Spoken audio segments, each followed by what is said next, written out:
할렐루야 샬롬 하고 인사합니다. 할렐루야 샬롬 샬롬 샬롬 샬롬 샬롬. 하나님 사랑합니다. 여러분 주 안에서 사랑합니다. 크리스트 그레이티스트 누가 크겠습니까? 우리는 다 주 안에서 죽음과 부활을 두 번째로 말씀하시는 사건 마가복음 9장 30절에서 37절 말씀입니다. 30절에 보니 그곳을 떠나 갈릴리 가운데로 지나서 예수께서 아무에게도 알리고자 아니하시니 이는 제자들을 가르치시며 또 인자와 사람들의 손에 넘겨져 죽임을 당하고 죽은 지 3일 만에 살아나리라는 것을 말씀하셨기 때문이라.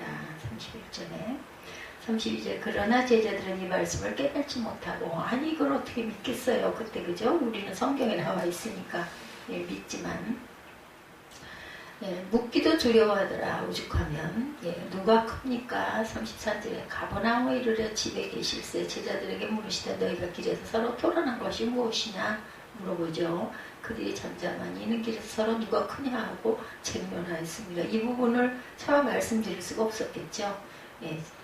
우리가 이런 거 잘못하는 거다라는 건 안 거예요. 35절에 예수께서 앉으사 12제자를 불러 이르시되 누구든지 첫째가 되고자 하면 무사람의 끝이 되며 무사람을 섬기는 자가 되어야 하리라 하시고 어린아이 하나를 데려다 그들 가운데 세우시고 안으시며 제자들에게 이르시되 누구든지 내 이름으로 이런 어린아이 하나를 영접하면 또 곧 나를 영접하며 누구든지 나를 영접하면 나를 영접함이 아니요 나를 보내신 이를 영접함이니라 이렇게 말씀을 하십니다. 옛말에 배워서 남주나 어렸을 때 우리 많이 듣던 그런 말이죠. 유행어이기도 했어요. 한동안 공부 열심히 하면 너에게 유익이 될 것이라는 동료가 담겨 있어요. 열심히 배워라 배워서 남주냐. 근데 그 말이 기독교 정신을 반영시키면 배워서 남주자가 될 수가 있다는 거예요. 그죠? 우리는 전해줘야 되는 사람들입니다. 그리스도인은 자기뿐 아니라 다른 사람까지 사랑으로 섬기며 살아가야 되는 거죠. 성경에 세상적으로 볼 때 모순처럼 보이는 역설이 많이 기록되어 있어요. 죄로 오염된 세상의 기준과 하나님의 기준이 다르기 때문입니다. 지금은 모순처럼 들리는 말들이 결국은 진리임이 드러나는 날이 곧 오겠죠. 화평이 아니라 검을 주러 왔다. 마태복음 10장 34절에 38절. 이게 굉장히 좀 뭐랄까 아이러니한 그런 말로 들리잖아요. 화평이 아니라 검을 주러 왔다. 주님을 위해 목숨을 잃는 자는 얻을 것이다. 마태복음 10장 39절. 아무것도 없는 자 같으나 모든 것을 가진 너리다. 고린도서 6장 10절. 약할 그때 곧 강함이라. 이런 말씀들 고린도서 12장 10절 등등입니다. 첫째가 되고자 하면 무사람이 끝이 되라는 역설이 나오죠. 역설 속에 담겨진 성경적인 원리는 과연 무엇일까? 예수께서 이 땅에 오신 목적은 십자가를 지기 위함이셨어요. 사시려고 오신 게 아니라 돌아가셔서 대속의 제물이 되시기 위해서 그 목적을 가지고 오셨어요. 그래서 예수님을 향한 하나님의 뜻입니다. 그래서 예수님의 생애는 십자가를 지기 위한 준비 과정이다. 이렇게 볼 수가 있겠죠. 이제 하나님의 때가 드디어 도래했어요. 그래서 예수님은 제자들과 함께 생애 마지막으로 예루살렘으로 올라가십니다.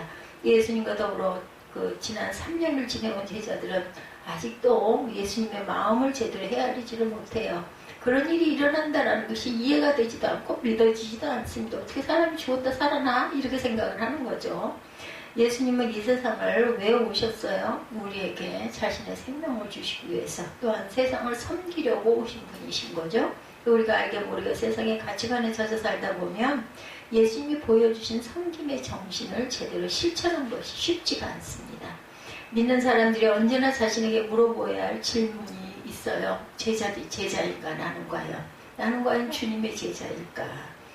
그저께 왔다 가신 권영임 전도사님도 나는 그냥 세상적으로 살아요. 이렇게 부끄러움 본인의 그 마음의 소리일 거예요. 그리고 저도 그런 생각을 할 때는 내가 도대체 하고 있는 게 아무것도 없네 이런 생각, 너무 부끄럽네 이런 생각을 하는 것처럼 아마 그분도 그러신 것 같아요. 그런데 그 마음 안에는 하나님 사람이 가득 차 있는 거죠.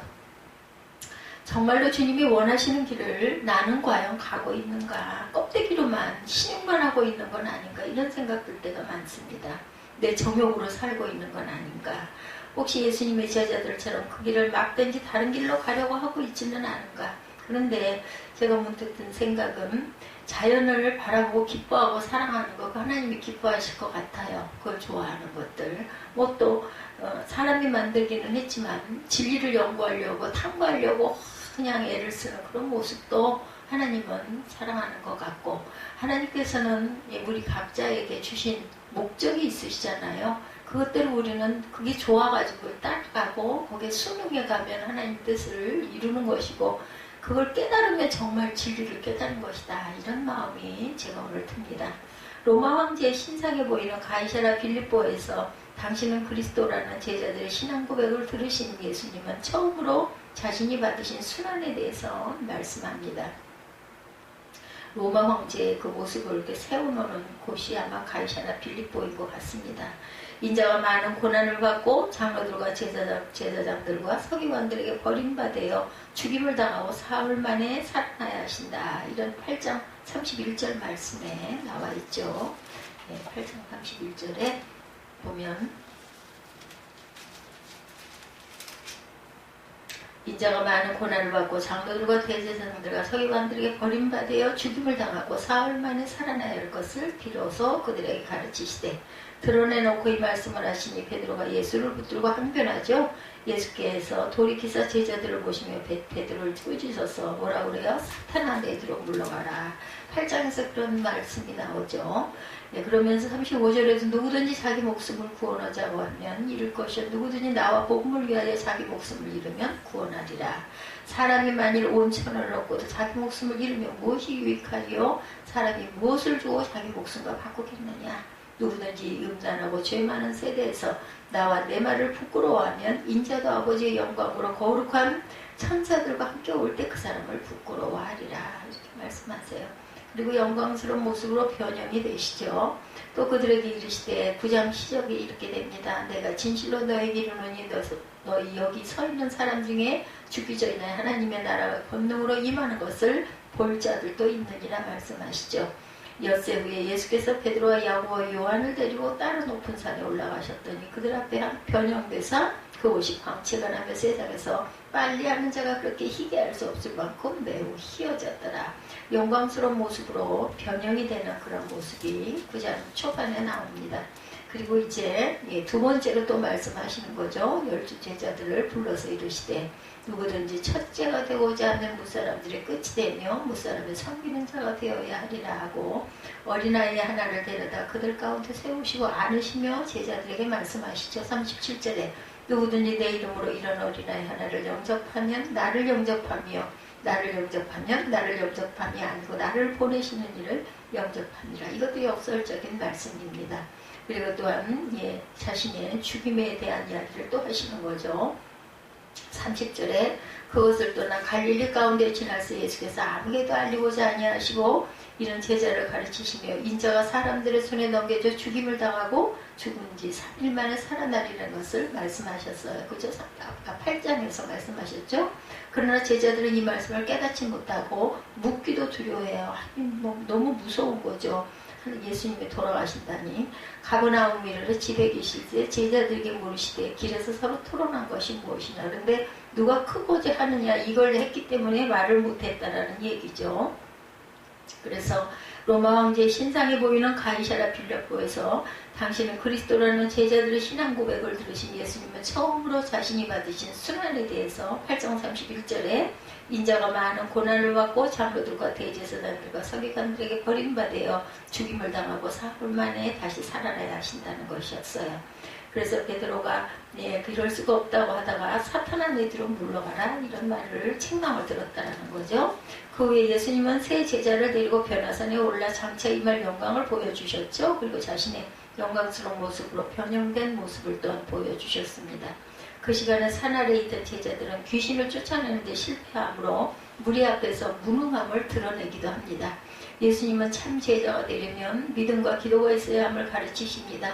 이 본문에 예수님의 제자가 되기 위하여 추가로 갖춰야 할 것이 무엇인지를 말씀하는 구절이 두 번째 순환 예고를 하죠. 30절에서 32절. 그곳을 떠났어요. 일행이. 그곳의 정확한 위치는 알 수 없지만 변화산 기슭에 있는 어느 곳이 아니겠는가. 갈릴리 가운데로 지나갑니다. 직역을 하면 갈릴리를 통과해서 지나가고 있다. 아마 영문에는 이렇게 나왔을 거예요. 패스오버. 사역의 주무대였던 갈릴리는 예수님과 그분의 사역에 대해 열광적으로 반응하던 곳이었습니다. 8장에서 10장은 예수님의 제자들에 대해 집중적으로 말씀하시는데 제자들은 계속해서 깨닫지 못하는 모습을 가지고 대조를 이루죠. 누가 크냐 천국에서. 예수님은 자신이 받으실 순환에 대해 두 번째로 30절에 32절에 말씀하죠. 인자가 사람들의 손에 넘겨져 죽임을 당하고 죽은 지 사흘 만에 살아나리라 이 말씀입니다. 1차 예고에서는 예수님을 죽이려는 자들이 장로들과 제사장들과 서기관들로 분명히 언급되어 있는 반면에 이번에는 포괄적으로 사람들의 손이다 이렇게 언급하세요. 1차 예고에서 예수님의 고난과 버림받음이 강조되나 이번에는 예수님의 죽음이 강조됩니다. 조금 더 가까워졌죠? 특히 이번에는 넘겨져라는 표현이 나옵니다. 아마 이게 원어적으로 보면 상당히 강조된 그런 단어를 썼을 겁니다. 예수님은 하나님에 의해 적대적인 세력과 그 사탄과 그 하소인들에게 넘겨지시게 될 것임을 암시하시죠. 십자가를 통해서만 하나님의 구원, 하나님 나라의 복과 영광을 얻게 된다. 예수님이 제자들에게 십자가 죽음과 부활을 가르치시고자 애쓰신 것처럼 우리도 십자가 복음을 바르게 알아서 그것을 전하고 또한 가르쳐야 할 것입니다.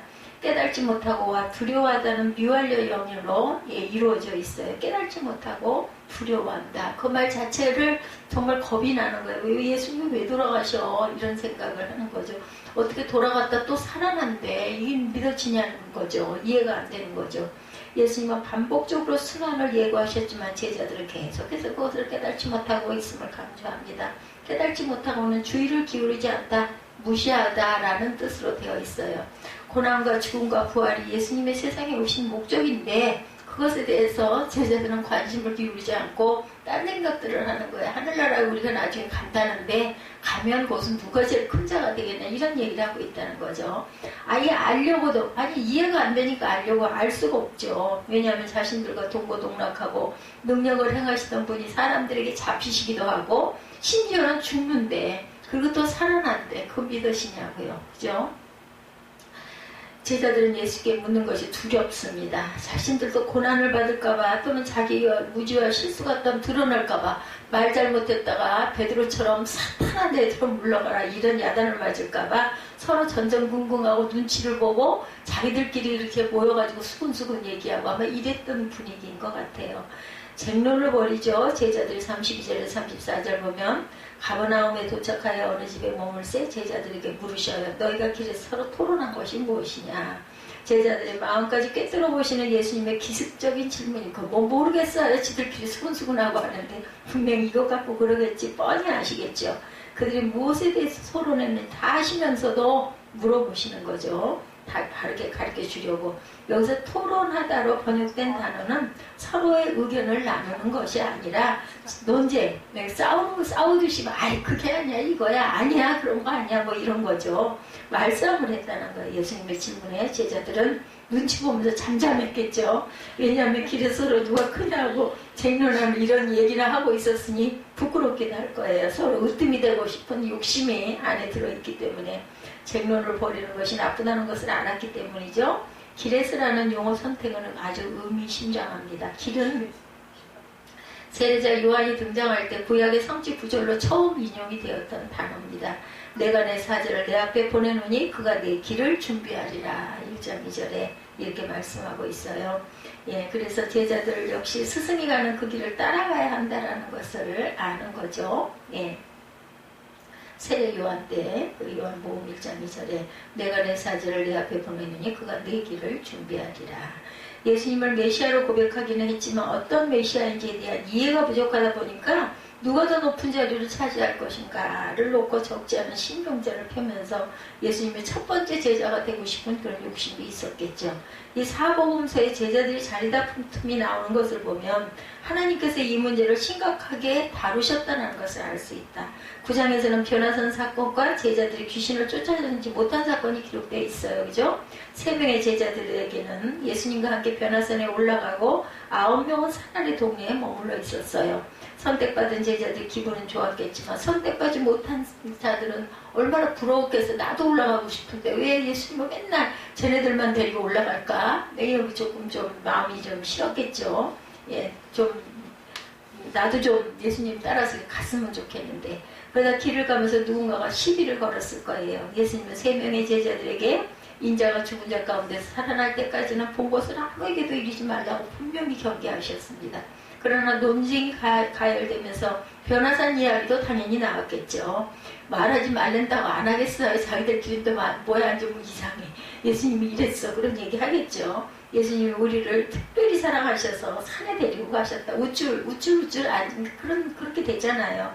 우리가 거기서 누구를 보았는지 알아? 뭐 했겠죠. 모세와 엘리야를 보았다고. 더구나 너희들은 귀신도 제대로 쫓지도 못해서 망신을 당하고, 다른 제자들은 이에 질서라 대꾸를 하죠. 너 베드로, 예수님이 너에게 무엇이라고 책망하셨지? 응? 너 야단 맞았잖아? 뭐 이런 얘기들 서로 했겠죠. 사탄아 내 뒤로 물러가라. 꼴 좋다. 이러지 않았겠냐는 거죠. 그래가지고 내가 우리보다 크다고? 말도 안 돼. 누가 크다고 논쟁을 벌일 때 제자들이 입에 미소를 머금고 부드러운 음성으로 말을 했겠느냐는 거예요. 서로 다퉜겠죠. 약간 혈기도 내고 수근수근 하면서도 예수님 왜 그걸 모르겠냐고 다 느끼고 계시죠. 가시돋친 그런 다툼들. 지난 3년 동안 자기들이 관찰할 상대방의 문제점이나 허물을 끄집어내며 흠집내기에 열을 올렸을 거예요. 막 뻔히 뒤쳐져서도 따라오면서 예수님과 함께 길을 가면서도 이런 논쟁을 벌였는데, 만약 내가 없으면 저 녀석들은 어떻게 할 거야. 얼마나 안타까우셨겠습니까.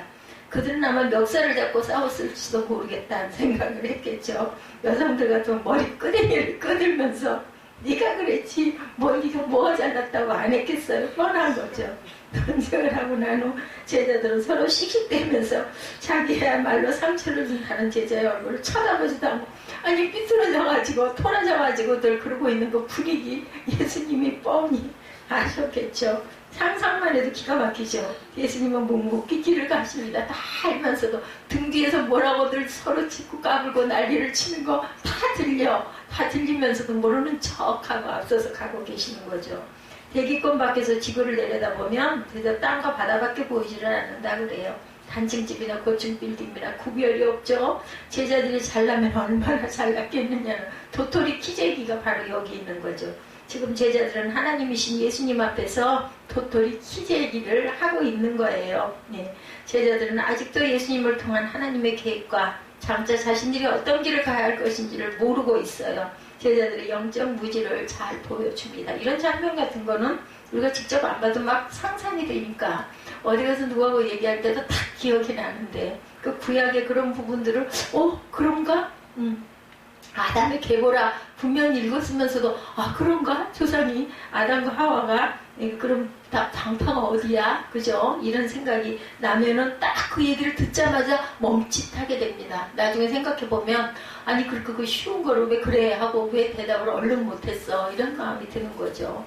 그래서 우리가 기습 아주 중요합니다. 그런 걸 다 대비를, 그렇기 때문에 미리 예습을 하고 복습을 하지 않습니까? 우리 공부할 때도 마찬가지로. 예수님은 자리에 앉아서 12제자를 불러 가르치시죠. 너희들이야 뭘 가지고 그러고 있구나들 뻔히 알고 계신 예수님이 앉으신 자세는 권위 있는 교사의 모습을 보여주죠. 예수님이 제자들을 불러 말씀하셨다는 표현은 무엇인가 중요한 교훈을 하실 때 항상 사용이 됩니다. 예수님은 제자들의 핵심이 무엇인지를 가르치시죠. 누구든지 첫째가 되고자 하면 무사람이 끝이 되며 무사람을 섬기는 자가 되어야 하리라. 서로 누가 클 것이냐 하고 그거 쟁론한 거 아시고 답을 주신 거예요. 이거라고 또 깨달았겠어요? 또 못 깨달았겠죠. 그냥 막 으뜸, 나 1등 이것만 이게 좋은 거예요. 우리 모습이 이렇습니다. 제자들이 쟁론한 것은 누가 더 크냐겠지만 예수님이 이것을 누가 첫째인가의 문제로 말씀합니다. 결국 제자들의 관심이 권력 서열에 있음을 보여주는 거죠. 예수님은 첫째가 되고자 하는 욕구 자체를 정죄하지는 않으셨어요. 권력을 갖기 원하고 높은 자리나 지도자의 자리를 앉기를 원하는 욕구 자체가 나쁜 것은 아니죠. 문제는 권력을 얻는 방법과 권력의 내용이다. 예수님은 첫째가 되고자 하는 자는 무사람의 끝이 되어야 한다. 이는 예수님의 삶을 통해 친히 보여주신 가르치심이죠. 예수님은 귀신 들린 자들, 병든 자들, 죄인들을 나를 지켜 사회적으로 밀려나서 쫓겨난 사람들, 즉 하나님의 언약 공동체 밖으로 밀려난 사람들을 찾아가시죠. 그들과 함께 먹고 마시고 그들의 고통을 자신의 고통으로 받아들이셨습니다. 모든 자의 첫째가 되는 것은 하나님이 허락하시고 세우셔야 된다는 말이죠. 그것은 그분의 뜻을 따라 그분의 뜻을 이루어드리는 자에게 하나님이 허락하시는 권세입니다. 베드로전서 5장 6절이죠. 그러므로 하나님의 능하신 손 아래 겸손하라. 때가 되면 너희를 높이시리라. 아멘. 무사람의 끝이 되라는 말씀은 권력의 본질을 가르칩니다. 예수님이 가르치신 제자도의 정신은 첫째가 되는 것을 목표를 두는 것이 아니라 섬김에 두죠. 그렇게 열심히 섬기다 보면 하나님께서 너를 높여주시지 사람이 높이는 게 아니다. 네가 너 자신을 막 선전하고 높이려고 하지 말고, 그죠? 누구든지 그러기를 원한다면 겸손하게 때를 기다려라. 그러면 하나님이 저절로 높여주실 것이다. 우리 교회도 그런 부분 때문에 다툼이 있었죠. 그렇다고 낮은 자들에게만 섬기는 것이 모든 것을 섬기는 것이죠. 모든 일을, 낮은 자들을 섬기라는 것은 모든 일을 섬기는 것이다. 전체 공동체를 유익하게 하는 섬김이라야 한다. 예수의 말씀을 가장 잘 나타내는 것은 바로 십자가죠. 세상에 가장 치욕스러운 형벌 도구가 온 인류를 구원하는 통로가 되었습니다. 예수님은 그분의 가르침을 더 명확하게 전달하기 위해서 시청각 교육을 하신 거예요. 자신을 십자가에다가 뭐라 그러죠? 하나의 표본으로 나를 드러내놓고 내가 이렇게 십자가에 달린 이게 바로 가장 귀한 섬김이고 하나님의 뜻이다. 이거를 만천하에 공표를 하신 거죠. 예수님은 그분의 가르침을 더욱 명확하게 전달하시기 위해서 이렇게 시청각 교육을 하셨다. 어린아이 또한 하나를 데려다가 제자들 가운데 세우시고 그 아이를 안으시면서 또한 말씀하시죠. 내 이름으로 이런 어린아이 하나를 영접하면 곧 나를 영접한 것이다 라고 말씀합니다. 누구든지 나를 영접하면 나를 영접함이 아니고 나를 보내신 이 하나님을 영접합니다. 영접하다는 단어에는 역경을 극복하고 참다, 인내하다 라는 뜻이 있습니다. 연약한 누군가를 섬기려면 인내하며 참고 받아주어야 한다는 게 참 쉽지 않습니다. 우리 말하는 건 빨리 그냥 단순간에 하는 한 줄의 말이지만 무시할 수 있는 아이, 작은 아이, 그죠? 특히나 그 시대, 요즘에야 아이들이 그냥 왕이지만 그 시대에는 안 그랬어요. 그들 가운데 가장 작은 자, 모든 이의 끝에 있는 그런 작은 아이를 영접하고 섬기는 것이 나를 영접하는 것이고, 나를 영접하는 것은 내가 아니라 하나님을 영접하는 것이다. 이런 말씀을 하시니 제자들이 그 발 달랑 알아들었겠어요? 우리는 그렇지 이해하죠. 하도 많이 들었기 때문에. 근데 그 시대의 그 제자들은 그 말을 쉽게 받아들이기가 어려웠을 거예요. 이 말씀은 어린아이 같이 낮고 천한 자를 영접하는 자가 하나님 나라에 들어갈 수 있다는 거죠. 이 세상이 지배와 불림하는 것을 높게 보이는 만에 하나님 나라를 섬기는 섬김의 가치를 높이 있게 보아야 한다는 뜻입니다.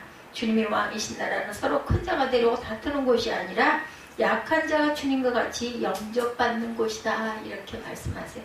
근데 세상 이치가 그렇습니까? 안 그렇잖아요. 어디를 가든 권력 있고 행세하고 돈 있고 유명한 자, 이런 사람들 앞에 가면 아주 공손해지고 인사치레를 얼마나 열심히 합니까? 그런 사람들의 주변에는 사람들이 많이 모여요. 그죠?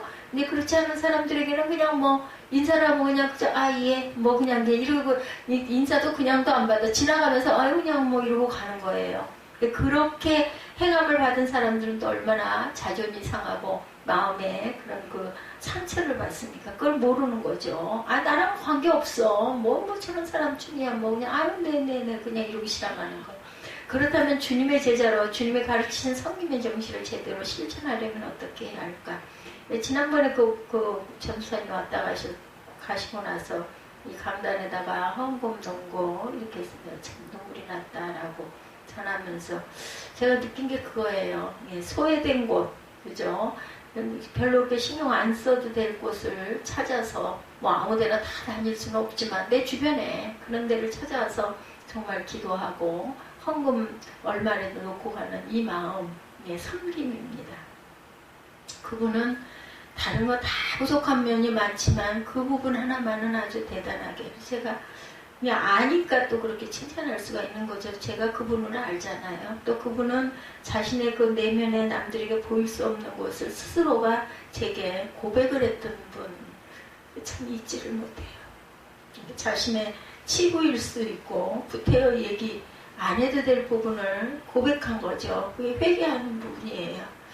그렇게 너무 외롭고 힘들어가지고 내가 이런 길을 잠깐 걸었는데 이거 정리를 했다 하면서 얘기를 내가 이거 회개하는 거예요. 저한테 얘기를 하나님께는 물론 얼마나 울면서 기도를 했겠어요. 참 어려운 거죠. 내 수치를 아무리 가까운 벗이라 하더라도 스스로가 그걸 드러내놓고 열었던 그러한 그 사람. 제가 그 선물했던 목걸이라면서 지금도 그걸 볼 때마다 생각을 한다고. 그래서 찾아왔다가 하고.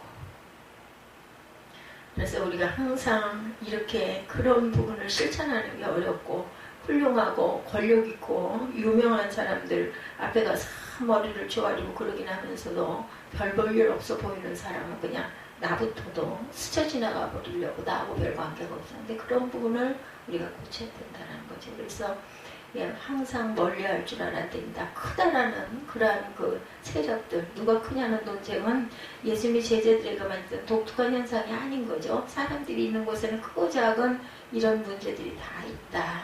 교회에서도 내가 다른 사람보다 낫고 내가 아니면 안 된다는 논쟁이 있을 수 있어요. 많이 있죠. 자리 다툼도 많고 뭐 장로, 권사, 피택할 때 이런 거기서 떨어지면은 그냥 상처를 받아가지고 어떤 그 목사님이 해외 지방인지 해외에서 목회를 하고 있는데 작은 아버지신가 되시는 분이 슬그머니 어느 날 오셨더래죠. 그래서 아이고 웬일이세요 하고 했더니 그냥 답답해서 바람 좀 쏘이러 왔어. 마치밤이었던 것 같아요.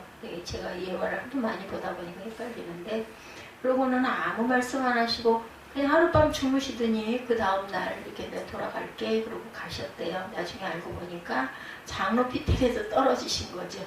마음에 아주 섬김을 열심히 하셨는데 그러니까 그 교회에서 그런 부분들 때문에 더 열심히 한 거예요. 이렇게 올라가고자 하는 마음 때문에. 그랬는데 그런 치열한 곳에서는 떨어지시는 분이 있고 붙는 분이 있잖아요. 그러면 붙는 분은 너무나 기뻐하는데 그리고 또 그것도 말이 많죠. 뭐 몇백씩이 없으면 그걸 못해서 나는 거기에 빠지겠습니다. 또 이런 분들도 계셔가지고 그것 때문에 가슴이 아픈 아니 그런 법이 어딨냐고요. 그런데 그냥 교회에다 뭔가 기념으로 뭘 좀 만들어 놓읍시다 하다 보니까 한 사람의 앞에 얼마씩 이렇게 해서 이렇게 만들어야 합니다. 그게 없는 분은 부담이 되는 거죠. 아예 그냥 저는 거기서 빼주세요. 이러고 그냥 거기에 올라가지 않으려고 하는 이런 분들 가슴이 얼마나 아프시겠냐고요. 그게 참 잘못됐다 이런 이야기도 있는데 어쩔 수 없는 부분들. 그러니까 거기서 상처를 받으니까 그냥 거기 있기가 민망하고 나가기도 힘들고 그러니까 그냥 조카, 손자 이런 사람들한테 스그머니 가가지고 목회하고 있으니까 예배 거기서 드리면 되니까 그냥 하루 정도 머무시다가 그렇게 해서 말씀은 못하시고 돌아가시고 그 다음번에 저 장로님이 되셨대요. 그래서 잘 섬기다가 하늘나라를 가셨다 이런 이야기가 있습니다. 그러니까 의도하지 않은 부분에서 상처를 받는 경우가 많죠. 예수님만을 주님으로 섬기면 믿는 자들은 다 주님의 종일 텐데 종들끼리 또한 그 속에서도 또 자리 다툼을 한다는 거죠. 예수님이 나를 좀 알아주면 좋고 야단을 맞으면 그냥 부끄럽기도 하고 실족해서 상처를 받기도 하고 자기 주제를 모르는 행동들을 하고 있는 것 예수님이 보셨을 때 얼마나 보기에 참 안타깝고 딱하고 마음이 불편하셨겠어요. 예수님의 표현을 빌어서 본다면 하나님의 일을 생각하지 않고 사람의 일을 생각하는 거죠. 높아지고 인정받고 싶은 마음. 근데 이런 분들의 그 심리 안에는요 상처가 있기 때문에 그래요. 인정받지 못한 부분이 자랄 때 분명히 있었을 거예요. 그런 부분에 소원이 있다 보니까 이런 건데 일을 제대로 안 하는 사람들이 감나라 못 놓아라 하는 목소리도 높아지죠. 선동을 하기도 합니다. 그것을 하는 사람들 마땅치 않아 하죠. 뒤에서. 그러다 보면 또 파닥이 또 일어나기도 하죠. 일을 성실하게 맡아 수행하는 사람들은 조용해요. 자기에게 맡겨진 일을 하기에도 바쁘기 때문에 교회는 자기를 드러내는 곳이 아니라 주님을 드러내는 곳이어야 하는데 하다 보면 사람이 드러날 때가 너무나 많다. 세상 사람들은 누가 크냐 싸울지라도 주님의 제자들은 그러면 안 되는데 어느 곳에나 이렇다는 거죠. 예수님은 죄인을 구원하시기 위해서 고난과 죽음의 십자가 길을 가고 계시는데 제자들은 예수님을 이용해서 자신이 예수님께 그 이로 제자가 되려고 아주 다툼을 하고 있는 모습도 천국에 우리가 갈 건데 가서도 누가 와서 제일 높은 자리에 있겠느냐, 이걸 또 다툼을 하고 있습니다. 이렇듯 십자가에 대한 무지와 오해는 이 세상에서 자신의 부와 영광과 권세를 추구하게 만들죠. 우리도 제자들과 같은 모습을 살고 있는 것은 아닌지, 우리 마음 안에 이런 부분이 없는지를 잘 점검해 봐야 되겠죠. 주님의 마음을 닮아가는 자. 그래서 우리가 찬양도 이렇게 그냥 그 마음을 갖기가 힘드니까 그저 조금씩이라도 우리는 닮아간다라는 이러한 고백. 교회 일을 한다고 해서 하나님 일을 하는 것이 아니고, 직장 일을 한다고 해서 하나님의 일을 하고 있지 않는 것이 또한 아니라는 거죠. 일 자체가 그 일의 의미를 결정하는 것이 아니라 그 일을 하고 있는 사람의 마음과 신앙이 그 일의 의미를 결정한다는 것입니다. 예수님의 마음을 품고 섬긴다면 그가 어떤 일을 하고 있든 그는 하나님을 위해 일하고 있는 사람이지만, 그렇지 않다면 아무리 거룩하고 거창한 일을 하고 있다도 그는 자신의 일을 도모하고 있는 사람이라는 것을 우리가 또한 알아야 합니다. 예수 그리스도의 마음이 우리 안에 있지 않다면 우리를 낮추고 희생할 수가 없는 거죠. 섬김의 자리도 섬김의 능력도 섬김의 마음도 모두 하나님께서 주신 것이라는 것. 그러므로 섬김의 기회를 가졌다면 그 은혜에 감사하고 마음을 다해 섬겨야 되겠다. 눈을 들어 우리의 주변을 바라봅니다. 대학부들이 있죠. 선교에 불이 붙었어요. 이런 대학부들도 있습니다. 그 신학대학이나 이런 데 보면 동아리 활동에도 그런 게 많이 드러나죠. 10월에도 어떤 거 멕시코 단기 선교를 계획하는 그런 것들이 있어요. 필요하죠, 단기 선교. 그리고 멕시코인들을 섬길 뿐 아니라 착한 학생들의 은혜를 체험하는 기회가 되기 때문에 선교에 참여를 하고 다녀오게 되면 변화가 돼서 오기도 하죠. 자신의 믿음이 견고해지는 것. 근데 굳이 멀리 가지 않더라도 우리를 필요로 하는 곳은 얼마나 많은지, 그죠? 예수님께서 이 땅에 계셨더라면 분명히 영혼들을 섬겼었을 그 자리가 많이 비어 있을 것입니다. 각자가 가지고 있는 자원을 사용해서 주님을 섬기는 일, 그게 선교를 가는 것만이 아니에요. 어제 같은 경우에 유은정 집사 그렇게 와가지고 아주 재미있었어요. 요만큼 떡도 4가지인가 이렇게 무슨 속에 콩 들어있는 떡, 그리고 송편, 또 그냥 찰떡, 또 그리고는 도라지 아까 그 먹다가 가루 들어갔다고 한 그거 콩고물에다가, 콩고물 고소하잖아요. 거기다가 이렇게 요만씩 해가 동글동글하게 해서 뭉쳐가지고 새일심처럼 만들어가지고 병으로 그렇게 팔아봐요. 요만한 병. 그거 하나씩 그렇게 먹으면 목 아플 때 본인이 그렇게 목이 아파가지고 조금 아이들 가르치다 보면은 목소리가 안 나오고 찬양 조금만 해도 그런다고 그러잖아요. 그런 거 닮으면 안 되는, 닮은 것 같아요. 그렇다면 그거 한 병을 그걸 가지고 그 복숭아도 또 아주 조그마한 복숭아, 제가 새벽에 그거를 먹다가 지금 다 못 먹어서 남겨놨는데 작아요. 작은 거 한 7, 8개? 6, 7개? 이렇게 봉다리. 그러니까는 꼭 엄마가 10월에서 올라온 엄마가 딸한테 갈 때 이렇게 요만한 꾸러미 갖고 와가지고 풀어놓고 주는 것처럼 그렇게 몇 가지를 싸가지고 이렇게 왔더라니까요. 그전에는 그냥 송편 이렇게 조그만한 팩에다가 해갖고 이렇게 송편 드시라고 갖다 줬는데, 그게 그래서 내 속으로 나이가 들다 보니 이제 그런 생각을 조금 좀 하는구나 하는 생각. 내가 갈 때가 가까워지니 딸이 이제 그런 부분에 마음이 드는가 보다, 이런 마음도 어제 가졌습니다. 그러다가 뒷부분 얘기가 나와서 얘기가 길어져가지고 1시가 넘어서 11시 무대에서 와가지고 2시간 이상을 여기 앉아가지고 그 얘기를 듣다 보니까 아주 그냥 허리가 아파서, 아이고 그게 또 자세가 거기가 안 좋잖아. 눕기도 참 그렇고 바라보기도 그렇고 우리 교회 그런 부분이 조금 필요해요. 그러니까 제가 이게 핑계가 아니라 일어나 앉아서 움직이고 이렇게 앉아있고 기도하고 성경 보고 앉아서 해야 되는 그걸 못하다 보니 누워있다 보니까 깜빡깜빡 할 때가 많은 거예요. 우리 새벽에 깨가지고 일어나서 뭐 하냐고 그 시간에. 그러다 보니까 누워있는 게 편하니까 누워서 있고 뭘 생각을 하고 다 들여다보고 모든 걸 다 누워서 많이 하다 보니까는 실수를 할 때가 많죠. 참 그러고 나면 마음이 자괴감이 많이 듭니다. 내가 왜 이렇게 이럴까 하는 생각도 들고. 근데 또 몸은 그럴 땐 또 조금씩 잠을 쭉 자지를 못하니까 새벽 2시 몇 분에 깨가지고 1시 몇 분까지 들여다보다가 깜빡하고 깨가지고 2시 몇 분부터 새벽까지 깼다가 새벽녘에 아직 6시밖에 안 됐으니까 예배 시간 기다리다가 누워있다가 등은 맨날 따끈따끈하게 해놓으니까 여름에도 그렇게 할 때가 많아. 가끔 너무 더울 때만 잠깐 끄고, 왜냐면 좀 그러면 조금 좀 시원한 느낌이 드니까 그러다가 그냥 깜빡 잠에 든 거죠.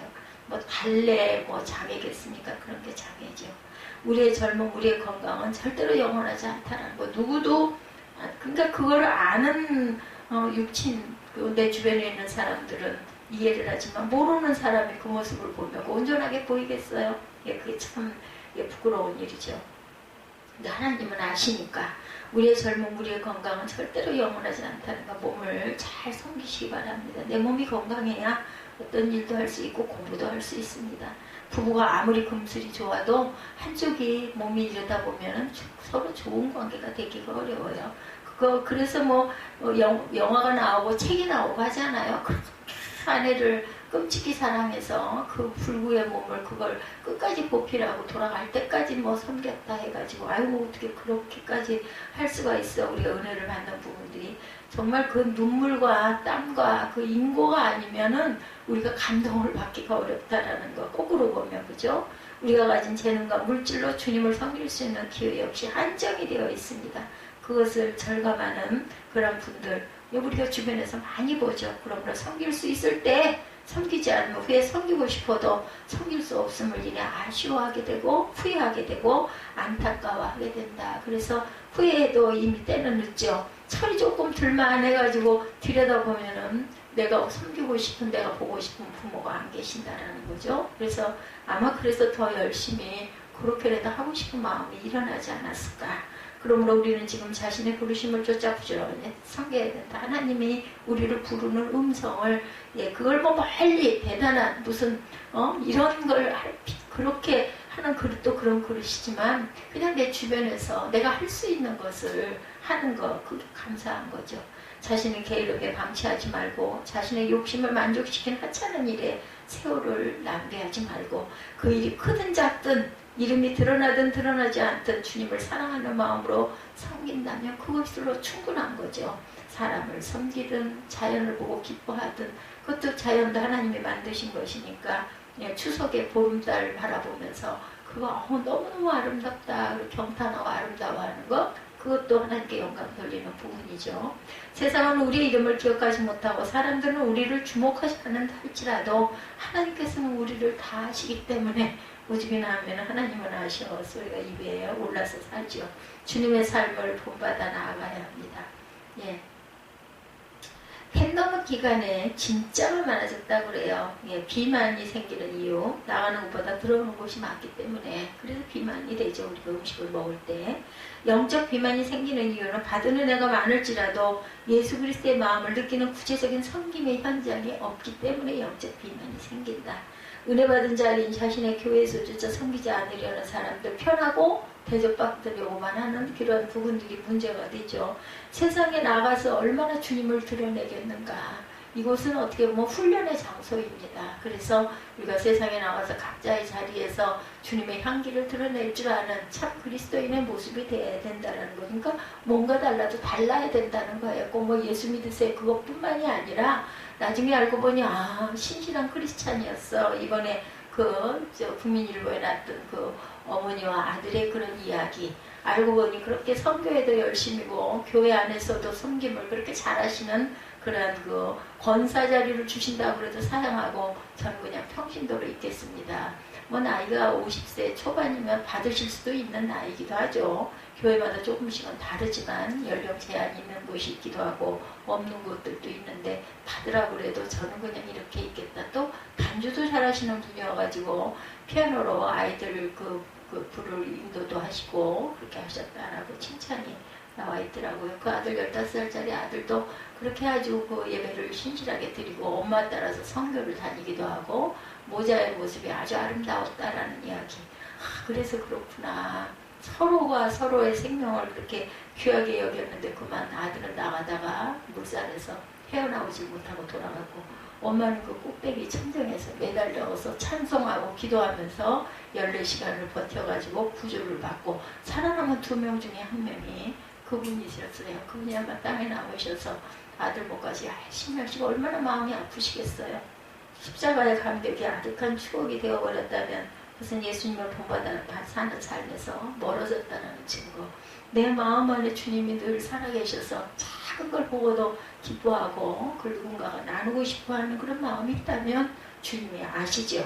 대부분의 그러한 그 주일 예배 시간에 나와 편히 예배를 드리는데 그런 예배를 드리기까지 섬기는 지체. 예, 권영 전사님 어젯밤에 그 누룽지 자기가 조금 끓여 먹었다고 그러더라. 딱딱해가지고 그래서 끓이면 흐물흐물 맛이 없는데 저는 아직은 직색이거든요. 그랬더니 자기는 딱딱한 걸 못 씻기 때문에 잠깐 끓여가지고 예, 들고 방으로 주웠다고 얘기를 하시면서 날 보고 목사님 얼른 주무세요. 저는 내일 일부 예배를 섬겨야 되기 때문에 빨리 자겠다는 거예요. 그때 11시 반쯤 되면. 그래서 아이고 알겠습니다. 그리고 제가 닫고 제가 끄고는 그 카톡 잘 안 하는데 어저께 이제 잠깐 그렇게 해서 누룽지 어떻게 드셔보셨어요? 이제 물어봤더니 그렇지 않아도 카톡을 뭐 몇 개 보내놓으셨더라고요.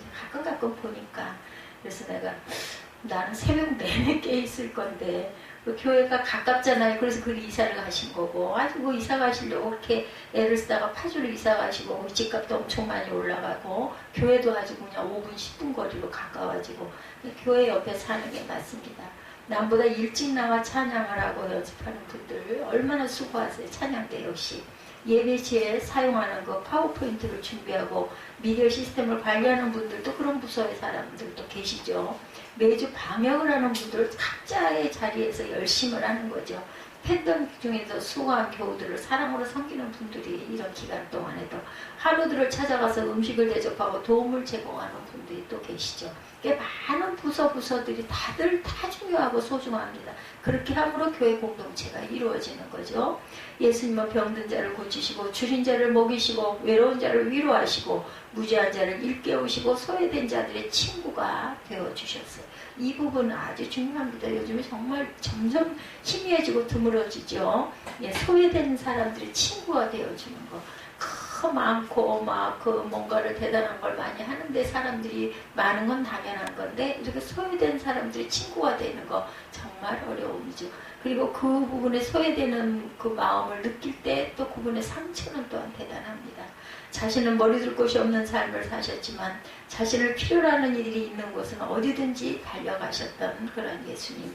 십자가 사랑의 핵심은 자기를 돌보지 않고 오히려 자기를 주기까지 한없이 베푸는 것이라는 거죠. 예수님을 제대로 만났다면 예수님을 본받아 자기를 돌아볼 뿐만 아니라 다른 사람까지 돌아보고 싶어지죠.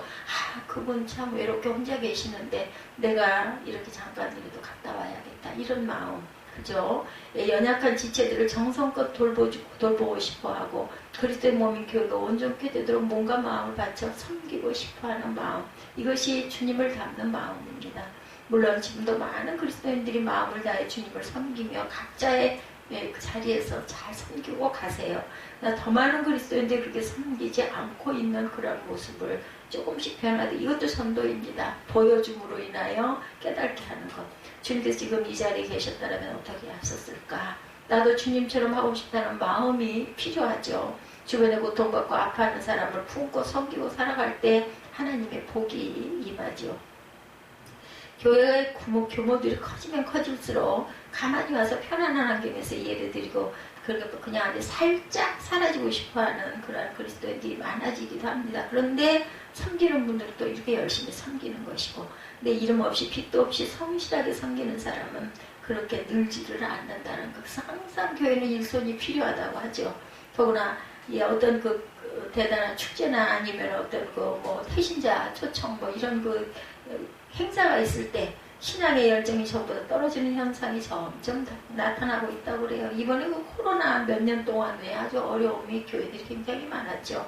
타성에서 벗어날 줄 알아야 되겠다. 많은 경우 교회 문제는 교회에 갓 들어온 새신자들이 아니라 그동안 교회를 위해 많은 일을 했지만 십자가의 감격을 점점 좀 잃어버리고 있는 이러한 그 지체들, 제대로 섬기지 않은 오래된 성도들에게서 문제가 자꾸 일어나죠. 왜 나는 이렇게 하면서 교회를 20년, 이 교회에서 30년 내가 한 게 얼만데 너희들 나를 몰라봐. 뭐 이런 식으로 자신의 뭐 몇 년을 기다렸다 하는 얘기를 하는 것처럼 기가 막히고 부끄러운 얘기죠. 사실은 입에다 담기도 어려울 정도로 기가 막힐 정도로 부끄럽습니다. 20년을 섬겼으면 어쩔 뻔했어요. 2년을 섬겼는데 그렇게 잡아먹으려고 달겨드는데 성도들을 섬기고 가르치는 일에 있어서 모범이 되도록 부름을 받는 중직자들이 십자가의 은혜에 사로잡혀 있지 않을 때 교회는 생명력을 잃어간다는 것.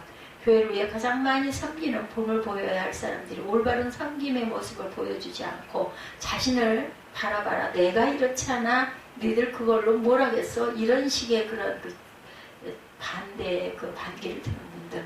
다른 지체들이 누구를 통해서 배우겠는가? 참 기막힌 일이죠. 나 같은 죄인 살리신 하나님의 은혜에 대한 감격을 우리가 늘 회복하는 마음을 가져야 합니다. 그래서 내가 산 것이 예수 그리스도의 은혜이기 때문에 이제는 내가 가진 모든 것을 오직 주님을 위해 사용하는 것이 마땅하다고 생각을 해야 되겠죠. 그럴 때 성도는 자신에게 있는 최상의 것으로 하나님을 섬기지 않을 수 없는 그런 마음이 된다는 것. 섬김의 본을 가장 잘 보여주신 분 예수 그리스도시죠. 그분은 성령의 능력으로 섬김의 삶을 사셨어요. 그분의 발걸음이 닿는 곳마다 치유와 회복의 역사가 일어나죠. 예수님은 종교 지도자들이 무시하던 죄인과 세리들과 함께 교제하시고 그리고 도움이 필요한 자들을 기꺼이 섬기셨습니다. 몸소 제자들의 발을 씻기시기도 했죠. 하나님의 뜻을 향한 지극한 헌신과 죄인의 구원을 위한 사랑이 예수님을 하여금 섬김의 극치를 보여주게 하셨습니다. 그리스도의 십자가를 통하여 누구든지 그를 믿는 자마다 영생을 얻는 길을 열어놓으셨어요. 그렇다면 우리도 예수님을 본받아야 되겠죠. 그래서 한동안 그 단어 유행했죠. 주바라기. 주구하는 영혼들을 제대로 섬기려면 나를 씻기신 예수님에 대한 감격과 믿음이 늘 살아있어야 한다. 그리고 주님의 크신 사랑을 깨달아 사랑할 수 없는 것까지 사랑할 수 있는 능력이 임하고 심령의 기쁨이 충만하기를 간구해야 합니다. 참된 주님의 제자의 삶을 살고 주님 앞에 섰을 때 잘하였도다 착하고 충성된 종아 이런 칭찬을 듣는 저와 여러분들이 되시기를 주님의 이름으로 축복합니다.